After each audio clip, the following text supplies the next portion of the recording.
Welcome, bookish souls, to a sanctuary where the love for reading knows no bounds. Today, we embark on a soul-stirring journey through the pages of My Name is read by Orhan Pamuk. Your support on YouTube means everything to me.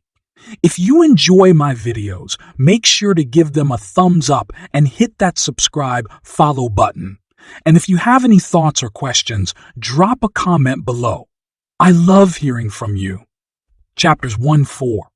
My Name is Read by Orhan Pamuk is a historical novel translated from Turkish by Erdog Göknar and set in late 16th century Istanbul. Black returns to Istanbul to help his uncle with a secret book written by Intrigue. As he attempts to solve a murder related to the provocative book and win the love of his beautiful cousin, a conflict between art and religion intensifies. My Name is Read is both a mystery and a love story amidst a religious world where illustrations are both feared and valued. The soul of Elegant describes his atrocious murder and his condition as a soul in limbo.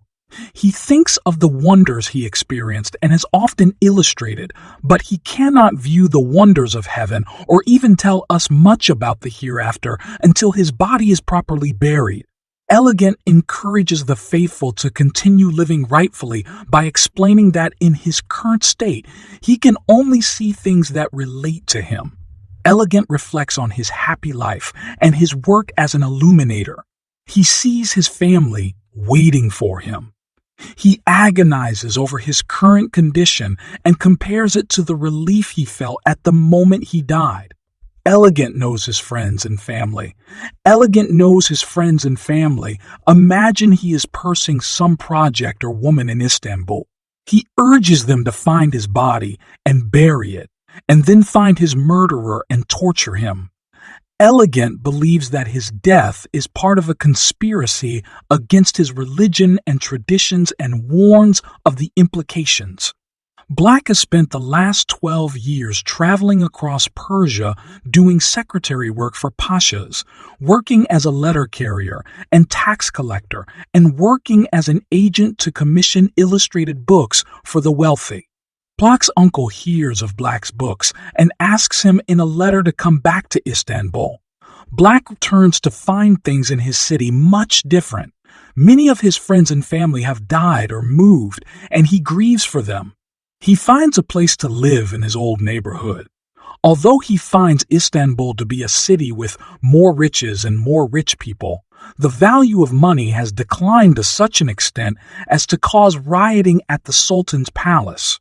Black wanders the city and listens to the complaints of a pickle seller regarding the prevalence of counterfeit coins.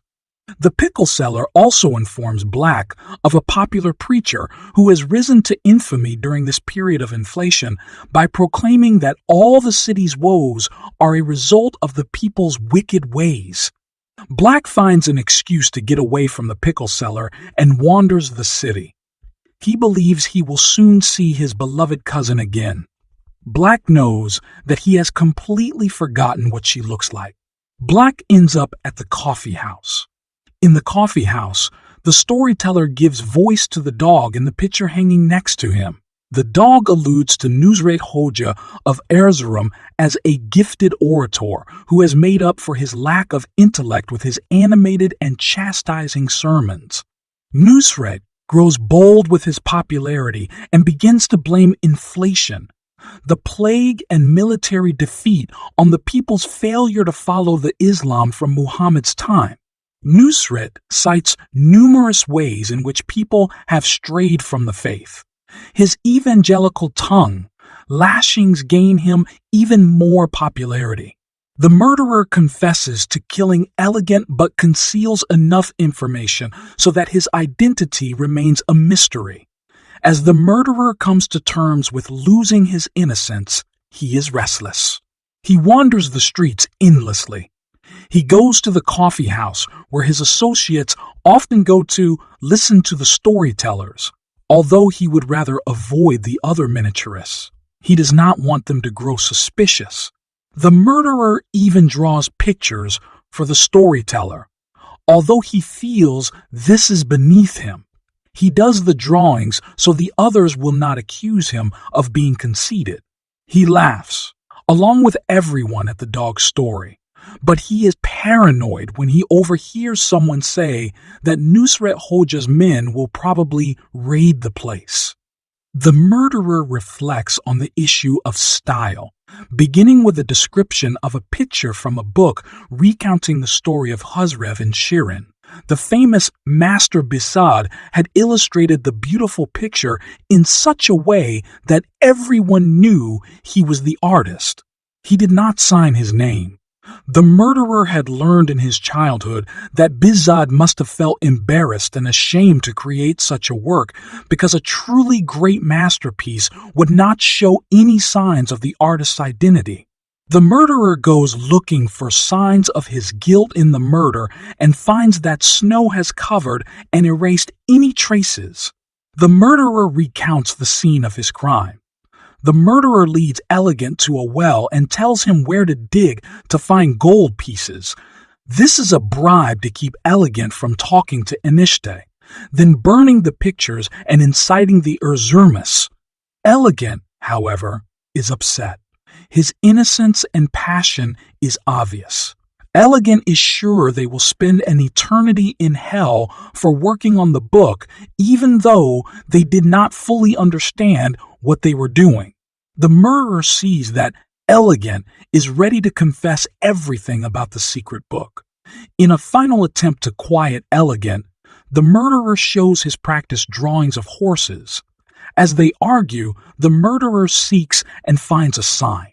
The murderer realizes that there is no way to reconcile with his childhood friend.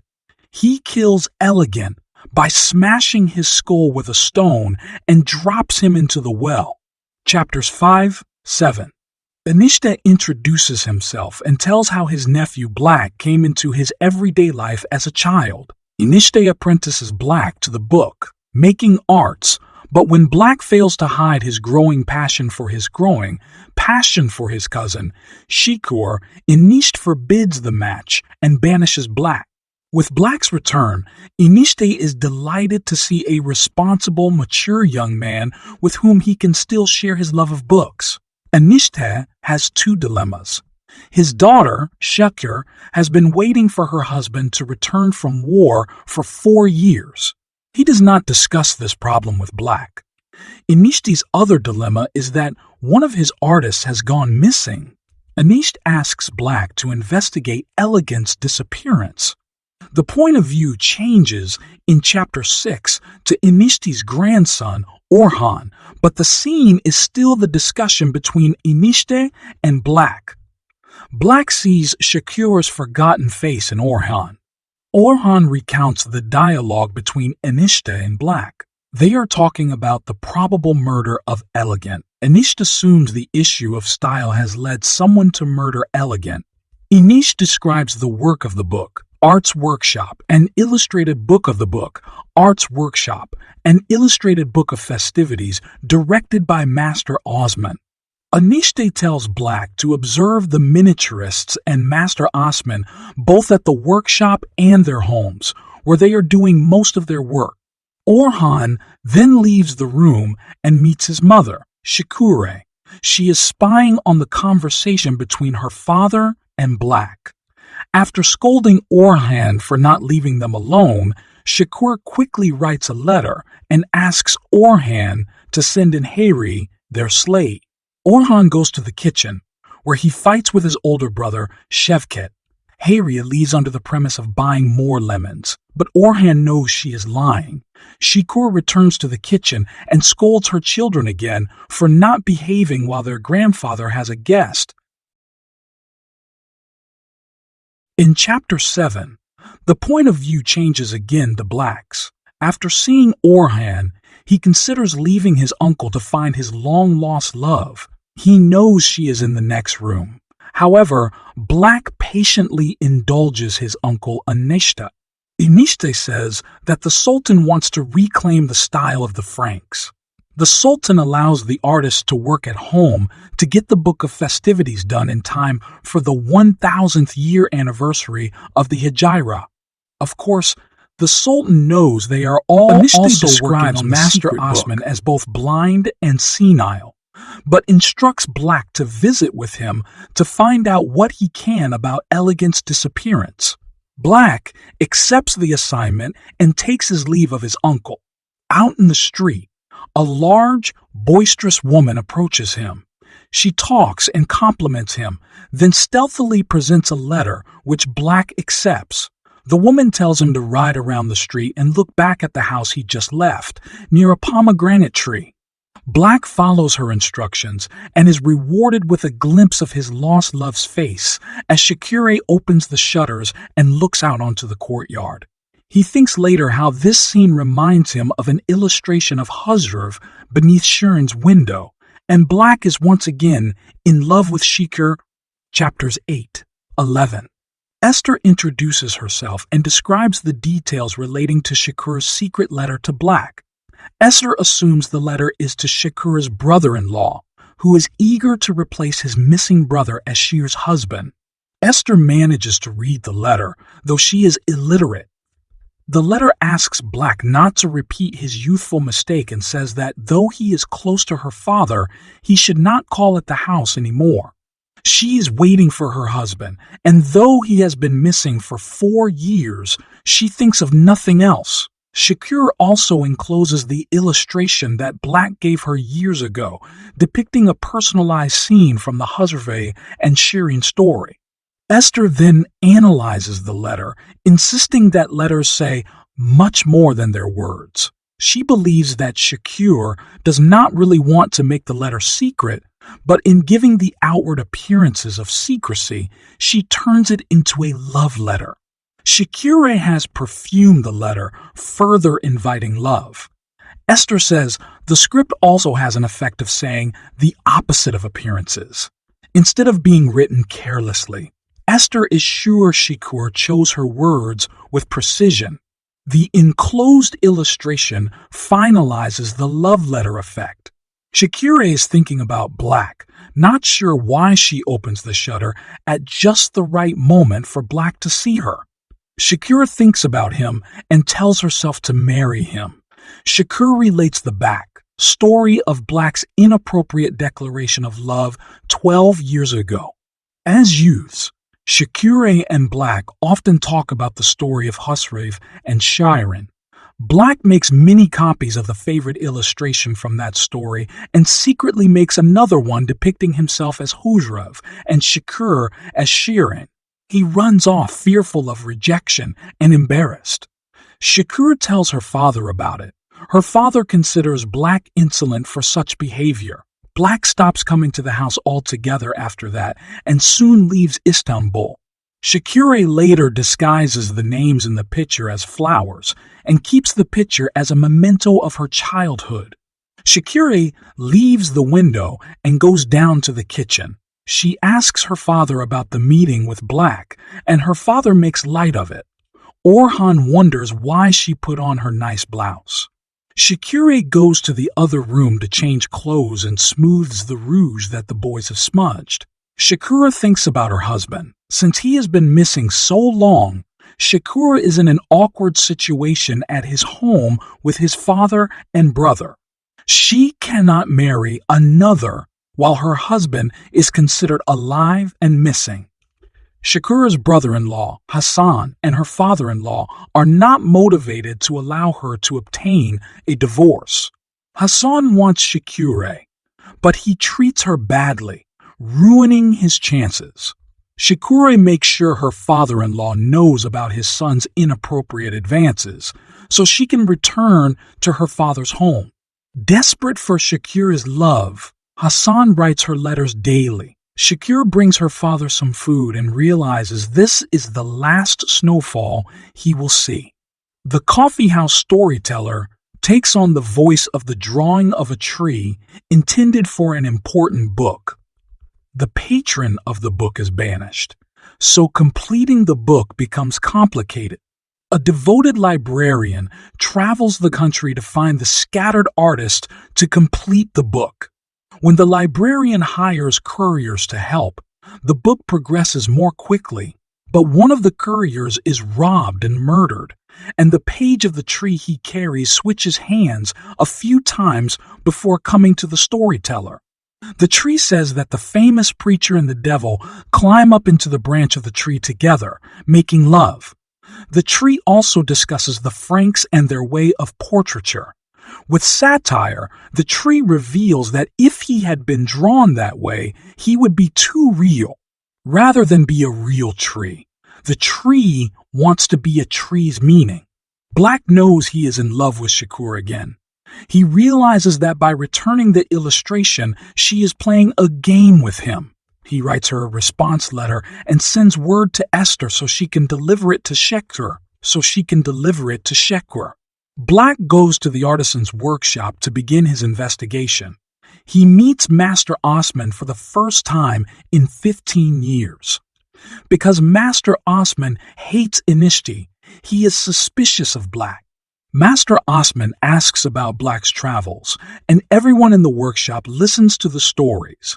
One of the artists gives Black a tour of the workshop. Black pays attention to the illustrations and tries to learn who painted them. The tour guide reminds Black that the artist's identity is not important. An aged, half-blind master shows Black his holiday gift to the Sultan and gives Black the impression that everything is. Black begins to respect Master Osman. Master Osman tells him that the answers to 3 questions will determine a genuine miniaturist. True artists answer questions about style and signature, time and blindness correctly, or they are faithless. Black meets Esther and gives her the letter for Shakur. He wants Shakur to know his plans for the investigation. Chapters 12-14. Black visits the 3 miniaturists to try to discover what has happened to Elegant. He presents each with one of Master Osman's questions. Butterfly answers with 3 parables on style and signature, hoping to convince Black that he believes style and signature are merely imperfections. Butterfly shows Black his latest work from the Book of Festivities, a scene in which debtors are released from prison. Stork relates 3 stories on time and painting, saying that time makes a drawing perfect and that illustrating with skill is the only way to escape time. However, if an illustrator stops aiming for perfection in his work, his reward is death. Olive tells 3 parables about blindness and memory, in which he expands on the reasons that miniaturists aspire to become blind.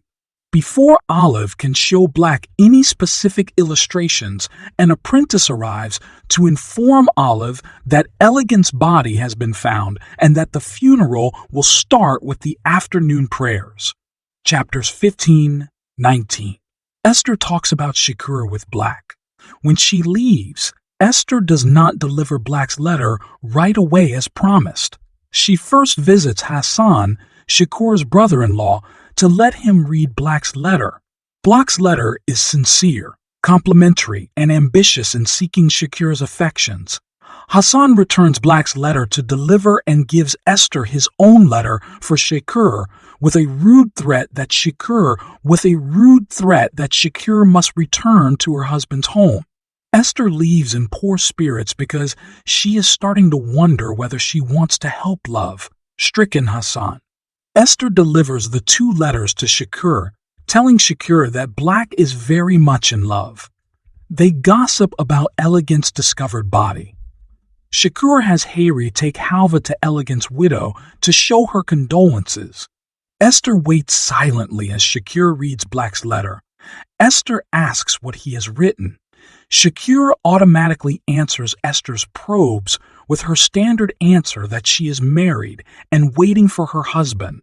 This encourages Esther, who says that if all young maidens were as intelligent about the business of romance, they would be married quicker and have better marriages. Shakur does not read Hassan's letter in Esther's presence. Esther and Shakur discuss one of the miniaturists as a 3rd suitor. Shakur does not know which of the 3 she should marry, but she does know that she should marry soon, before her father dies. After Esther leaves, Shakura reads her letters. Orhan finds her and they cuddle. Pondering her situation, Shakura goes to talk to her father. She tells him she ought to get married soon. They discuss the difficulties of her situation. Most, but not all religious sects, think she is eligible for divorce. Enişte does not want her to leave. He still does not think anyone is good enough for Shakura. They argue and fail to come to any agreement as Shakura storms off like a hurt child. Enişte goes to Elegant's funeral procession, embracing the mourners. He sees Stork and Olive and has an uncomfortable encounter with Master Osman. Then Black comes to him and confidently takes his arm, as if to prove he is worthy of Shakura. Reaching the cemetery, Enişte encounters the hot-headed Butterfly, who accuses Stork and Olive of Elegant's murder and for making Butterfly look guilty. Enişte realizes that one of the masters is the murderer but tells Butterfly otherwise. He also tells Butterfly that he will not finish the secret book because of the murder. Enişte remembers his difficult job years ago of informing the Venetians of the Sultan's decision that Cyprus could not remain under Christian control. The people nearly kill him, but he escapes. Enişte envisions his death. At Elegant's funeral, Enişte starts thinking of his death again. He realizes he must finish the Sultan's book. The murderer recounts how the miniaturists got their nicknames based on the weekday that each one accompanied Master Osman to the workshop as apprentices. The murderer has split apart, not allowing his murderer voice to seep into his everyday life.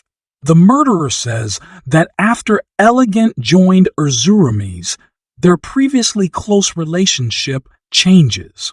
The murderer runs to Elegant's house when he hears of the discovery of Elegant's body. He sees Black watching him. Black wonders if Elegant has any other enemies. The murderer assumes that Enişte will secretly invite Black to continue the book. The murderer thinks about getting rid of Black next. Now that he has done one murder, he knows he could do another. He wonders about Elegant's claims about the secret book. He goes back toward Enişte's home to watch Shakura. Chapter 19 is another coffeehouse performance. Stork is at the coffeehouse, drawing a picture of a gold coin with the Sultan's insignia and bragging about the money he has made, having made more money than the other miniaturists. He thinks he is the most talented artist. This time, the storyteller takes the point of view of the gold coin. The coin notes that his measure of talent has ended, or at least softened, the constant fighting among artists about who is best. The coin describes all the things that he could buy, but then reveals that he is actually a counterfeit. Because he is fake, he has changed hands many times. One disgusted owner trying to swindle the next. The gold coin has been in and out of Istanbul in many odd hiding places. Chapters 20-24. When Black visits Enişte in the morning, Enişte expands on the history of the secret book. When he serves as ambassador to Venice, Enişte sees thousands of portraits. Enişte thinks these portraits represent a powerful magic that the Sultan should use. Enişte and the Sultan argue about the possibility of having the Sultan's portrait made in this style, but compromise that the only way to do it without creating a false idol is to conceal the portrait in a book as part of a story. The Sultan plans to offer the book to the Venetians as a gift of peace. Enişte shows Black all the illustrations except the final one, which he cannot seem to finish. The illustrations are of a tree, a dog, a gold coin, Satan, a horse, and a depiction of death. Enişte also relates the stories that he wants to accompany the illustrations, which he would like Black to write.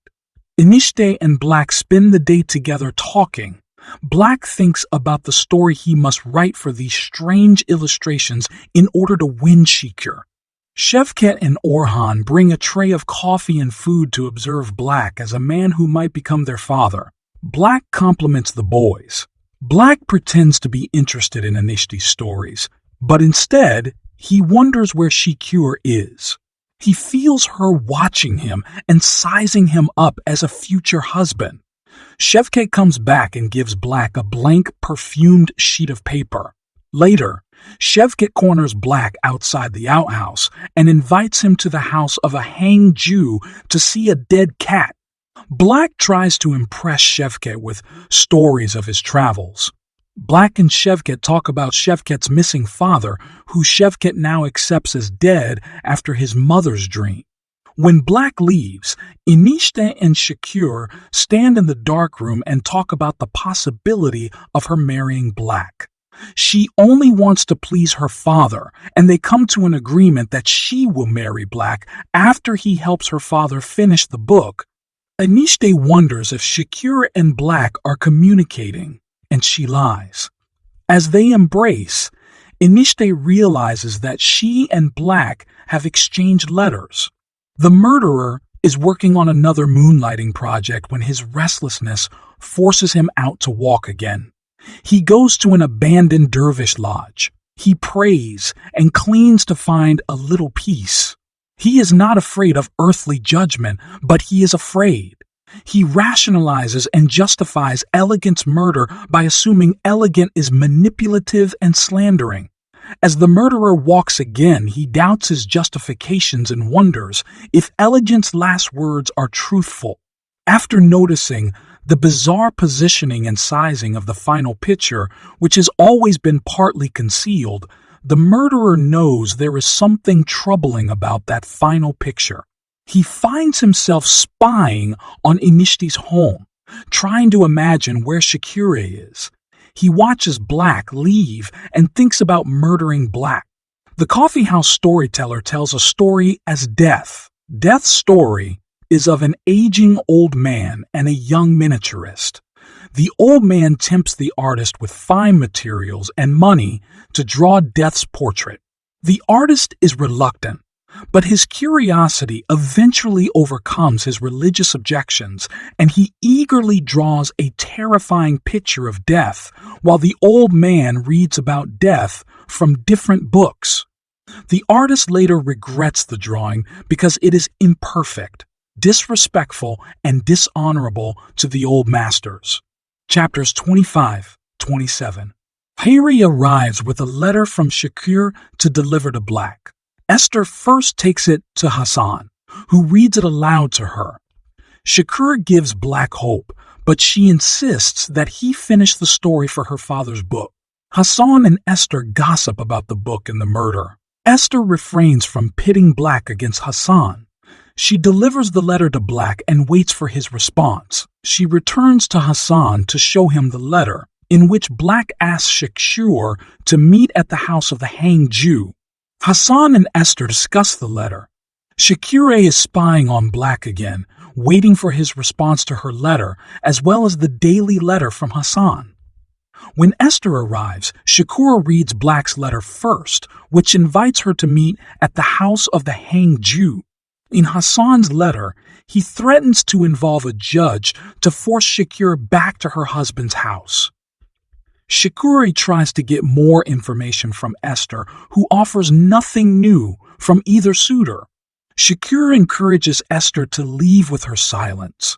Şükür listens to her sons bickering upstairs and eavesdrops on her father and Black in the next room. She is attracted to Black and feels aroused thinking and daydreaming about him. Şevket and Orhan come in, and Şükür must stop spying. Şükür writes a response to Black's letter, agreeing to meet. She does not respond to Hasan, not really fearing his threat, at least not yet. She considers how things might be better with Hasan now that he is making good money. She suspects Esther of letting him read Şükür's letters to Black and decides not to let Esther deliver the letters anymore. She asks Şevket to deliver her letter to Black, the way he had taken the blank paper the day before, but Şevket will not. Şevket will not. Şevket believes Black is the one who killed his father. Şüküre slaps Şevket for blaming Black, and later for wanting to return to live with Uncle Hassan. Şüküre and her sons then all cry together in their grief, finally accepting the death of the boy's father. Şüküre has Orhan deliver the letter to Black and arranges for Harry to take the boys out for the rest of the afternoon. She carefully chooses what to wear, then leaves silently to give the impression that she went out with the boys. She waits alone at the empty house. When Black comes, they embrace. Black is overcome with lust, but Şükür does not indulge him. This rejection opens the way for communication, especially about the children. Şükür also wants Black to protect her from Hassan. Since Black has been traveling, he could serve as witness for Şükür's husband's death. They also talk about the rumors about the secret book, as well as Şükür's married life. Şükür asks Black calculated questions about his love for her and their future together. Black asks why she has returned the illustration and sees her love for him. They embrace again and part in darkness. Chapters 28-29. The murderer goes to Eniste's home and walks in as he had during the nights of working on the secret book. He thinks no one is home. He goes to Şükür's room first and snoops through her things until Enişte hears him. The murderer goes to Enişte in the darkening room. Instead of being straightforward about his agenda, the murderer tells the story of Sheikh Mohammed of Isfahan, who is a wonderful artist for 30 years, but then spends the next 30 years seeking and destroying his previous art. He has decided the art is ungodly and profane. The murderer discloses his main concern, that the book is no longer secret and that it has enemies. To reassure his soul, he wants to see the last illustration in its entirety. The murderer and Enişte talk about whether their art could be blasphemous. Enişte tells the murderer that the love of art by its patrons falls into 3 predictable stages, and that their sultan is in the 3rd stage, no longer seeking respect or immortality, but thinking about his approaching death and fearing that his books would bar him from heaven. The murderer and Enişte talk about elegant's assumptions after seeing the last painting and the trouble elegant might have caused for the artists. Enişte reminds the murderer that no art is pure, and that the illustration techniques that they hold sacred are a blending of Persian, Arabic, Mongol, Chinese, and Turkish styles. He reminds the murderer that God rules over the East and the West, and that this blending is vital to art. Enişte reminds the murderer of the rest of the story of Sheikh Mohammed of Isfahan. As the Isfahan artist seeks his former paintings, he finds that he has influenced so many other artists that his work had become a standard for how everyone saw the world. The murderer responds to Enişte's continuation of the story with love and respect, and they talk more about the enemies of the book. Enişte does not fear what the enemies may do to the book or workshop because he does not fear death. The murderer continues to try to convince Enişte to show him the last illustration, giving details about Elegant's murder a little bit at a time. The murderer hopes that if Enişte fears him, he will show the murderer the last illustration. The murderer reads each of Enişte's body signals, feeling encouraged that he will soon get what he wants, but also realizing that he loves and respects Enişte more than the other miniaturists do. The murderer wants to get back to work on the book, but Enişte responds that Black is finishing the book because of the murder. The murderer picks up the Mongol ink pot Black gave to Enişte as a gift, and he confesses his crime, hoping that it would convince Enişte to show him the last illustration. Enişte feels grateful to the murderer for preventing problems from the Erzurumuz. Enişte also, but knows that the murderer is going to kill him. He feels he has to say the right thing to get out of the situation, guiding the murderer to examine his true feelings about his art. The murderer is more concerned about the sin of the illustrations they have made. Enişte asks about more details of Elegant's murder to buy time. The murderer asks about style and the character of an artist's talent. Enişte explains how a workshop style comes into being, not from the influence of a painter's desire, but from the mingling of the artists who come to work together for one cause. The murderer asks if he has a style, and Enişte attempts to praise the murderer's talent enough to get him to put down the inkpot. The topic turns to the inkpot itself. The murderer wonders who will appreciate his talent, and Enişte is honest in his answer that it will probably never happen. Enişte says that even if the artists reject the fear of being labeled imitators of the Franks and draw portraits of everyone, it will amount to nothing. In time, all their work will be forgotten. The murderer strikes Enişte on the head with the inkpot, and once he starts, he becomes committed to killing Enişte. Enişte describes his death in colorful detail and leaves his body to go to another realm where his entire life is happening all at once, spread out over eternity. Chapters 30-33. As Şüküre and Black part, she realizes that whatever happens, she will decide by noon the next day who she will marry. She comes home to find her things in her room ransacked. She hears noises in the summer workshop and then finds her father's body in the room with the blue door. Şüküre drags her father to the summer painting room and wonders who has killed him, while she mops up the trail of blood. When Hayri and the children come home, they tell about their outing. Şüküre tells them to go to the bedroom, and when Şevket resists, Şüküre threatens her young sons, telling them there is a jinn still in the house. With the boys settled, Şüküre tells Hayri what has happened. Şüküre threatens the boys again when they try to leave the room. Hayri goes to see Enişte's body. Şüküre and Hayri make plans because Enişte's death complicates matters for Şüküre to get married. They eat dinner, put the children to bed for the night, clean up the house as much as possible, clean Enişte's body and dress him in clean clothes and go to bed. The color red narrates what it is and everywhere it has been.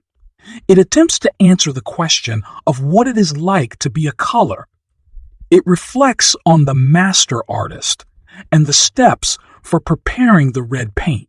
Red recounts a conversation between two blind masters about knowing what a color is and the meaning of red. Şüküre sends a note to Black and makes it look like Enişte is out for the morning.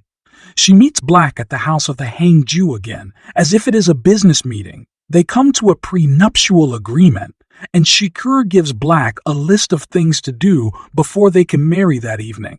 Their embrace comforts her as they part. Black goes home for his money, makes change at the money changers, and asks the imam where to testify. The imam is sympathetic, since everyone in the neighborhood has been worrying about the fate of Şüküre for some time. He suggests his brother as a second witness. They all three travel to the court, bribing the judge to get the proxy, who grants divorce more easily. The imam and his brother convince the judge of the necessity of Şüküre's divorce, but he still needs the guardian's approval. It is a tense moment when the proxy judge learns that Black represents the guardian and is the prospective new husband. The judge finally agrees to the divorce and makes it legal. Black runs back to plan the wedding, trying to make it secret to protect them from Hassan and his men, who might nullify the marriage. Şüküre sends Şevket to the barber where Black is getting ready, with a note refusing to get married if they do not have a wedding procession. Black agrees and hastily assembles a meager procession.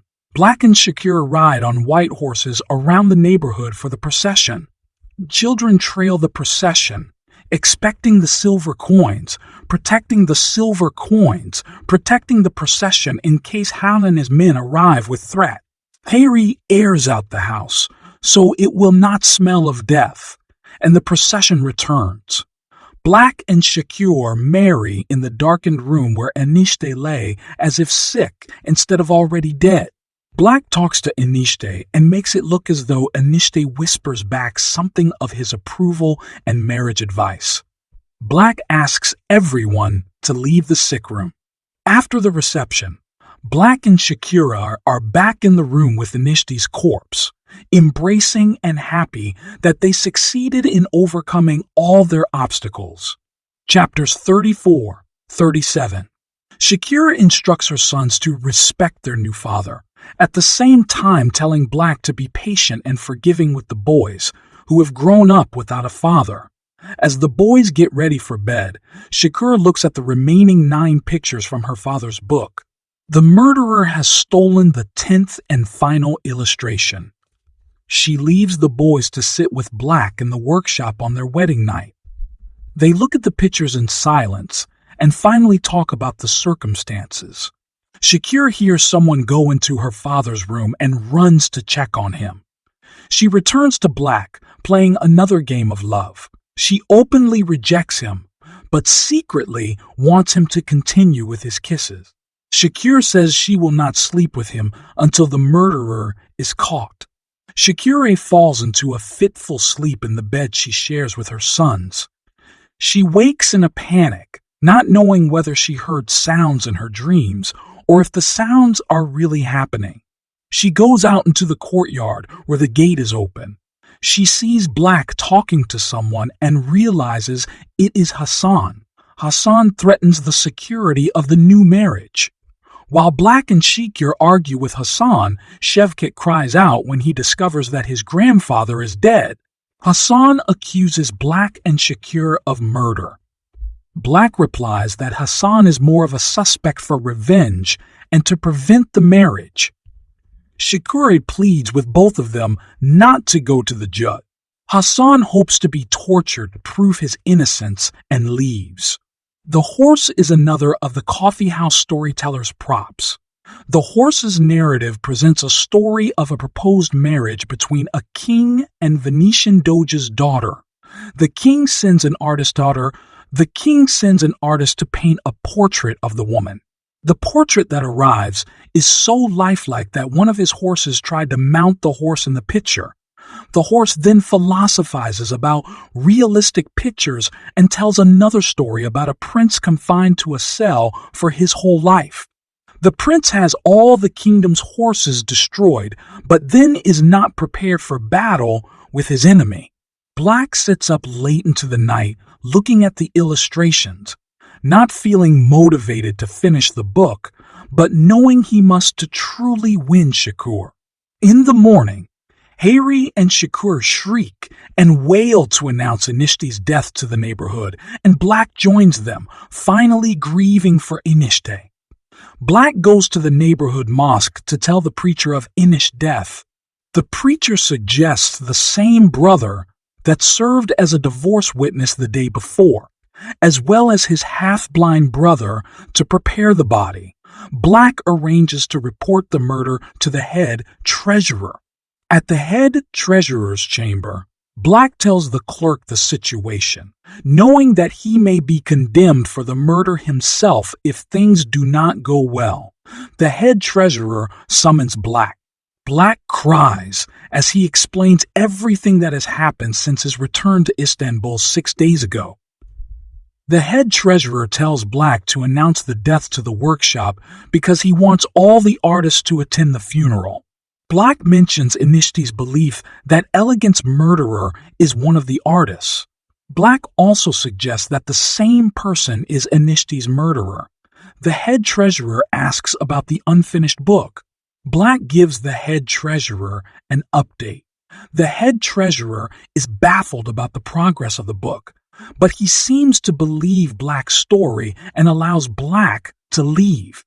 Enishte's soul returns to see his funeral. He describes his ascension after his death as happening just as his favorite authors had written about it. He asks God about the illustrations he made in the infidel style, to which the answer comes in his thoughts that both East and West belong to God. Anishte also asks about the meaning of the world and is not sure whether the answer is mystery or mercy. Before he goes to wait in Burza for the day of judgment, he returns to his body for the burial. He watches the procession and funeral as if atop a minaret. From this vantage point, and in his state of being, he can see everything at once, past and present. Chapters 38-39. Master Osman is working on the Book of Festivities when the imperial page boy summons him to the head treasurer. As Master Osman follows the page boy, he realizes they are going to the Sultan's private garden, instead of the divan chamber where they usually met. Master Osman arrives to find both the head treasurer and commander of the Imperial Guard. The head treasurer apologizes for the secret book not being assigned to Master Osman before questioning Master Osman about Inish's death. Master Osman learns about Black's known and suspected details in the mystery of Inish's death. The three officials discuss the plan to search all the artist's home for the missing illustration, which contains most of the gold leaf requisitioned for the secret book. Master Osman doubts that his miniaturists, who are like children to him, are capable of murder. However, he is now also a suspect. Osman wonders about the torture plan for the suspects. He looks at the 9 illustrations from the secret book until the Sultan arrives. Esther cries at the funeral, but she is always glad for a social gathering. In small talk to Hayri, she satisfies her curiosity about the rumors surrounding Inishti's death and reassures Hayri about her Hayriye. As Hayri tells Esther which friend sent which pot of food for the funeral, Shakur interrupts. Shakur wants Esther to find out why Kalbai, Elegant's widow, did not send any condolences. Esther has a letter from Hassan, and although Shakir says she will not read his letters anymore, she reads it immediately. Esther goes to talk to Kalbi. Esther finds out Elegant's feelings about the secret book before he died. Esther seeks to find any similarity in the 2 murders, and Kalbi gives her the illustrations that Elegant had on him when he died. Chapters 40-42. When Black returns from the funeral, a royal page summons him to the palace. He waits in darkness, not knowing what fate awaits him. The commander of the Imperial Guard strips and tortures Black, but does not really hurt him. Black passes the test. The head treasurer and commander assign Black and Master Osman the task of examining the clues and determining the identity of the murderer. Black and Master Osman have 3 days to examine all the pages supposed from the artist's homes. Master Osman tells a parable about a jealous Shah who locks away his daughter for her beauty. Her beauty escapes like a spirit and finds its way into an illustration. When the Shah sees the illustration, he determines the guilty artist by the way he drew the ears, opening a conversation about style and signature. Master Osman and Black then begin the same courtesan method to try to find the murderer. They carefully compare the pages of the Book of Festivities to the 9 illustrations from the secret book to determine which artist drew each. Looking for clues, Master Osman gives a detailed description of each of the 3 suspects. While Master Osman and Black are comparing the various confiscated illustrations to the ones from the secret book, one of the commander's men delivers a letter from Shakur and the illustrations found on Elegant's body. The illustrations of horses, though smeared, reveal that the murderer must be the artist that drew the horse in Anishta's book. However, Master Osman and Black cannot identify the artist from that picture. They discover a small flaw, or perhaps a signature, in the nostrils of the horse in Enishte's book. They look through many of the Sultan's most recent books looking for another horse with that flaw. But all the horses follow the form of the old masters. Master Osman and Black cannot determine the creator of that horse. The Sultan arrives to ascertain the progress in the investigation. Master Osman suggests that the Sultan hold a contest between the three artists to draw a horse without a story in mind. Chapters 43, 47. The Sultan's guards visit Olive, Stork, and Butterfly to have each artist draw a horse for a contest. Olive is suspicious and very apprehensive, but manages to get his mind into the proper state to render the perfect horse. Butterfly is disappointed that the drawing must be in black and white, but is excited about the possible prize money. He becomes like an old master when he renders the horse, wanting to please Master Osman and the Sultan. Stork has to restrain himself from being belligerent to the guard. He would rather not do drawing unless he is going to be paid. Stork draws a horse according to the formulas and models, but he does not turn in that drawing.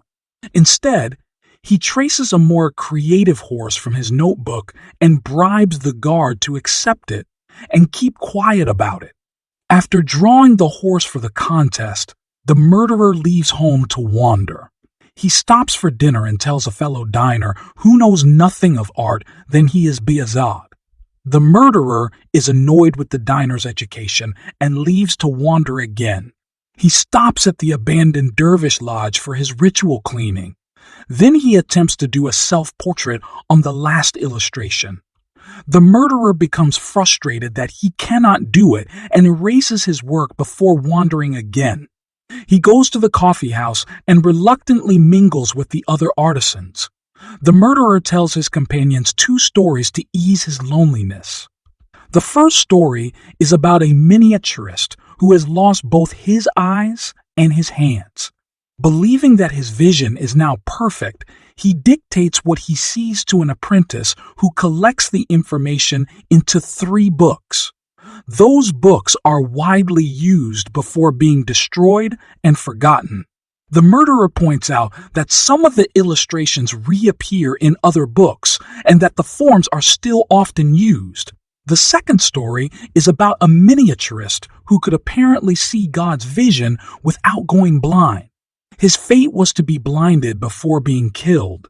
At the coffee house, the storyteller takes on Satan's voice to narrate the story of Satan's place and duties in God's plan.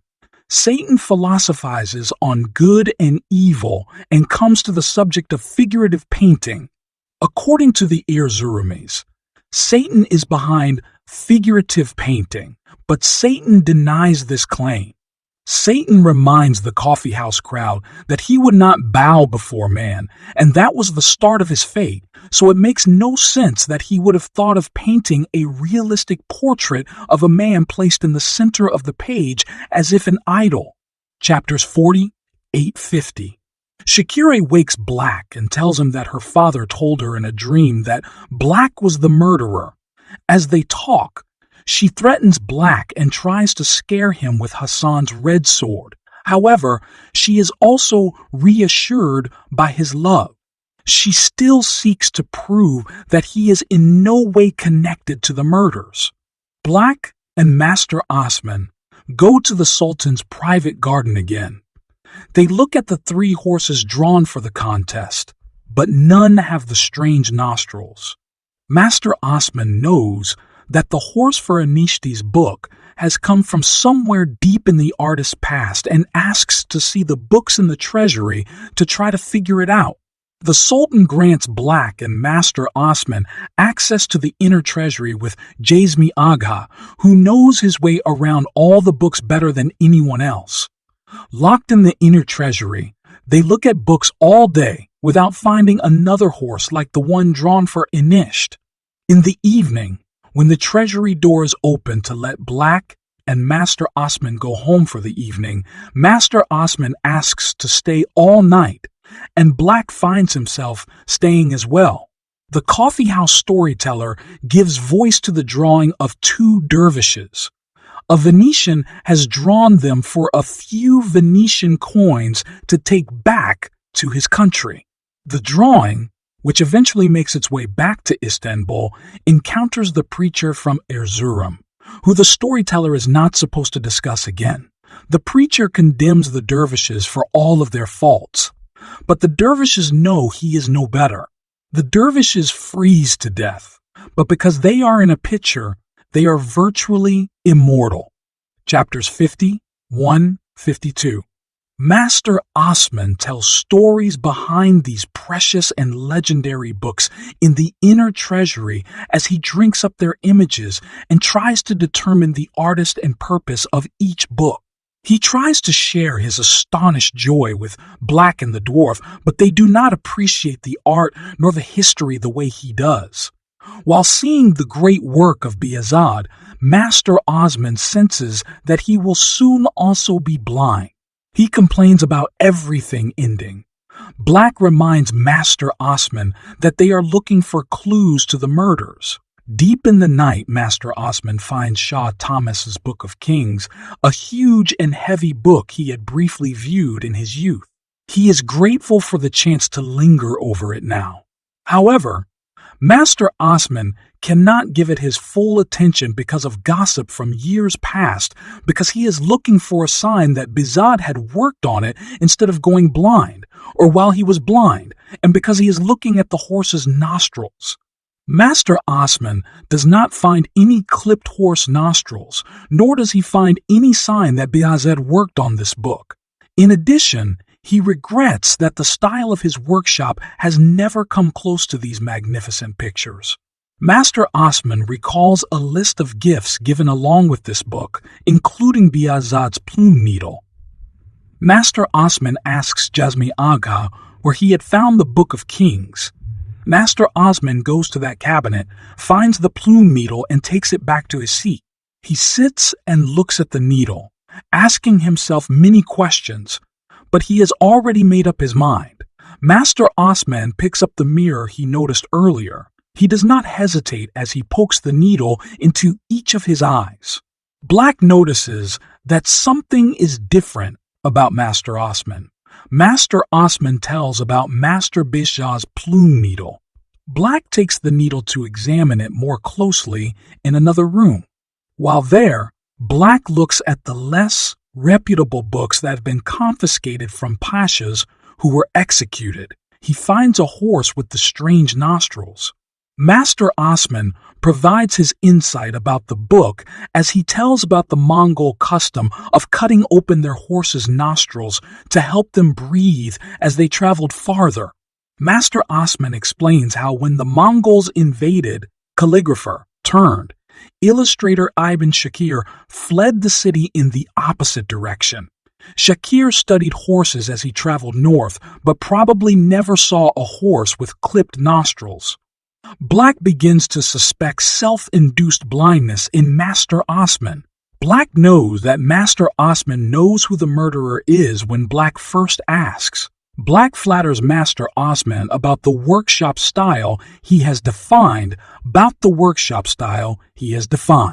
Black asks again about Master Osman's conclusions about the murderer. Master Osman knows that Olive is the artist of the horse in Anishta's book and the artist of the horses found on Elegant's corpse. However, Master Osman does not believe Olive has any motive to kill Elegant and instead blames Stork for Elegant's murder and the Erzurumis for Enishte's murder.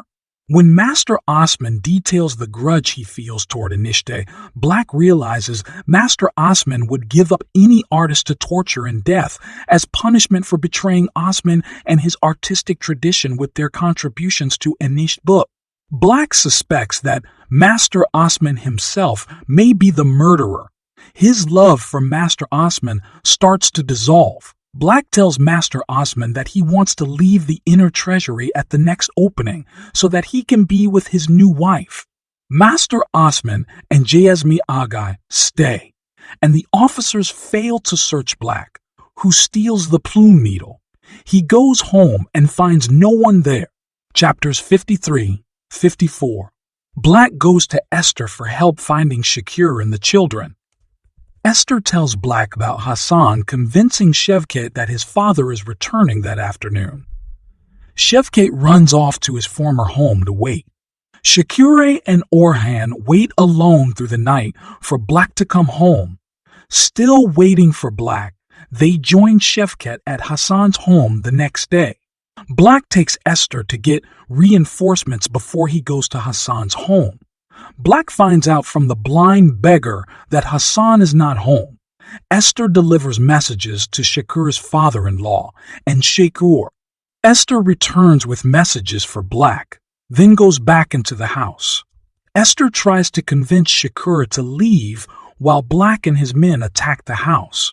In fear of revenge from Hassan, Esther has Black stop the attack and Orhan opens the door. Şevket still does not want to leave until he is allowed to take Hassan's ruby-handled dagger. The group of men protects Shakir, Hayri, Esther, and the children as they walk through the back streets. They do not go home. Black is taking them to a hideout that Esther does not know about. They bump into a coffeehouse raid, and Black sends a man to take Esther home. At the coffeehouse, the storyteller takes the voice of a woman, telling his own meager experiences with women and his initiation into cross-dressing. He brings up the Erzurumi preacher and Shakir's predicament before telling the story he had promised to the coffeehouse. He tells of Shalabi, who falls in love with a woman he has seen at an open window. The situation is hopeless, and he begins to drink to drown his sorrows. As he turns his misery inward, the neighborhood mysteriously falls apart, and the woman and her husband lose their love and happiness. Chapters 55, 57. Butterfly escapes the coffeehouse raid when the Janissaries chase off the Erzurumis. He and Black enter the deserted coffeehouse and find the storyteller dead. They search for the illustrations the storyteller did. They search for the illustrations the storyteller uses to tell his stories. They are gone. Black and Butterfly leave together. Black threatens Butterfly with his dagger so that Black can search Butterfly's home for the missing illustration from Enishti's book. While Black searches, Butterfly explains that he drew pictures for the storyteller and went to the coffeehouse so the other miniaturists would not turn against him and label him an Erzurumi. Black shares what Master Osman has said about Butterfly. Butterfly goes into the room where his wife is hiding. He comes back hiding his sword. Butterfly pulls his sword and gets on top of Black, nearly cutting Black's throat. Black accuses Butterfly of betraying Master Osman because of the Master's cruelty. When Black tells Butterfly that Master Osman is prepared to turn all of them over to the executioner, they leave together to search Olive's house. Olive is not home. They search through his dingy things and think that Olive does not know how to be happy. Black finds the illustrations the storyteller had used, which are the same illustrations in Enishti's book. Butterfly blames Stork for the horse drawings. Butterfly and Black ask Stork about the storyteller's illustrations, and since Stork has gone to the coffeehouse every night, he remembers who drew each illustration. As Black and Butterfly look through Stork's things, Stork confirms that Olive was at the coffeehouse before the raid. Stork puts on his armor, and Butterfly begins to strike it. First as if to test the armor's strength, then more and more as if he wants to hurt Stork. Stork announces that Olive is probably hiding the stolen last illustration from Enishti's book, as well as himself at the Calendar Dervish house. Stork grabs Butterfly from behind and convinces him to find Olive so that they can stand together against the enemies of their art. The three of them travel to the Dervish house, where Stork sees a man praying. Olive finishes his prayers, though distracted, before he lets in Butterfly, Stork, and Black. They discuss who drew the storyteller's pictures again, but no one claims the horse. Black tells Olive that Master Osman says Olive does have a style. It is not an individual style, but the style of the whole workshop. Black, Butterfly, and Stork search for the missing last illustration. Olive seeks to gain favor with Black and Stork and shows them his hidden treasure of coins and a few nice things hidden here in suspicion of another raid. Black and Stork begin to trust Olive a little more, and the four of them search for a consensus if they are tortured. Instead, they start talking about what they would most like to illustrate if it could be anything. Olive begins to cry, and Butterfly comforts him. They all reminisce about their childhoods as apprentices and the Pasha's wife they all loved. Olive remembers Butterfly as a beautiful young apprentice who gazed briefly into Olive's eyes. Chapter 58. As Black and the artist reminisce, they talk about how it was wrong of the Sultan to have them work alone. They talk about their favorite pictures and stories, as well as their favorite scenes of death. The murderer suggests killing Master Osman before Master Osman turns them over to torture and execution. Black and the other artists pin the murderer to the ground, slapping him and pressing the dagger against his throat. Black asks him for the missing picture. One of the artists kisses the murderer passionately and then begins to beat the murderer until the others restrain him. Black takes out the plume needle. The murderer tries to persuade him not to use it. After a struggle, one of the artists pierces the murderer's eyes with the needle. They let the murderer get up, and Black convinces him to recount the night of Elegant's murder. As the murderer gives his monologue about his motives, he confesses to murdering Aneshte as well. Black asks for the missing picture again, and follows the murderer as he goes to retrieve it from its hiding place in the deserted lodge. They all look at the picture, on which the murderer has drawn an unskilled self-portrait. The murderer begins to name the other artists, revealing that he is Olive. Olive takes Black's dagger and the stolen plume needle. He plans to answer the summons for the best miniaturist to go to Agra to work on an important book. As Olive leaves, Black jumps on him, but misses. Olive stabs Black's nostril. While giving the appearance of letting Black go, Olive brings down the dagger, which misses and strikes Black in the shoulder. As Stork runs, Olive follows him, but gives up in fear of the darkness. Olive kisses Butterfly with tears in his eyes and leaves. As Olive flees toward the ship he plans to take to Agra, he remembers all of his life in Istanbul. He follows the same path he took for years when following Master Osman to the workshop. At the workshop, Hassan accuses Olive of helping Black steal Shakur, since Olive is carrying the ruby-handled dagger. Hassan takes out his red sword and beheads Olive. Chapter 59. Shakur has trouble sleeping at the relative's home, where she and the children are hiding from both Hassan and the murderer. She sees Black, as if returning from battle, as she had always hoped her husband would return. Black, Shakur, Harry, and the children all return home, since they no longer have anything to fear from the murderer. Black regrets that Olive has escaped punishment. Once home, Shakur cleans her husband's wounds. Esther arrives with the news that Hassan has killed Olive and fled. Olive is found guilty of the murders by the illustrations found with his body. Shakur returns to Black and gives herself to him, knowing she will grow attached to him. Though Black remains melancholy and never completely heals from his wounds, they make love every day for the next 26 years and share a marital happiness together.